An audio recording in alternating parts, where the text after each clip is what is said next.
Supreme কোর্টে আজ রাজ্য সরকারি কর্মীদের বকেয়া মহার্ঘ ভাতা ডিএ মামলার চূড়ান্ত শুনানি হতে চলেছে। সকাল থেকেই এই মামলার দিকে নজর রেখেছেন রাজ্যের লক্ষাধিক কর্মচারী। আজকে শুনানির ফলাফলের ওপর নির্ভর করছে তাদের দীর্ঘ দিনের আর্থিক দাবি দেওয়ার ভবিষ্যৎ। সুপ্রিম কোর্টের বিচারপতি সঞ্জয় করল এবং বিচারপতি প্রশান্ত কুমার মিশ্রের বেঞ্চে আজ এই মামলার শুনানি হবে। আদালত সূত্রে খবর, দিনের শুরুতেই অর্থাৎ সকাল 11টা থেকে 11:30টার মধ্যে শুনানি শুরু হওয়ার সম্ভাবনা রয়েছে। আজকের শুনানির জন্য সময়সীমা নির্দিষ্ট করে দিয়েছে আদালত।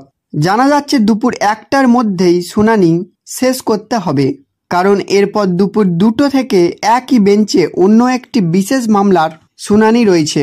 তাই মধ্যাহ্নভোজের আগেই ডিএ মামলার চূড়ান্ত নিষ্পত্তি হতে পারে। এই শুনানিতে রাজ্য সরকারি কর্মীদের পক্ষে প্রধান আইনজীবী হিসেবে সওয়াল করবেন করুণা নন্দী। তিনি ইতিমধ্যেই আংশিকভাবে তাঁর বক্তব্য পেশ করেছেন।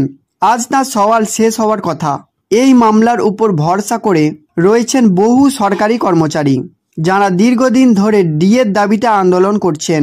আজকের শুনানিতে আদালত কোনো বড় পর্যবেক্ষণ দিলে তা রাজ্য সরকারি কর্মীদের জন্য অত্যন্ত গুরুত্বপূর্ণ হতে পারে।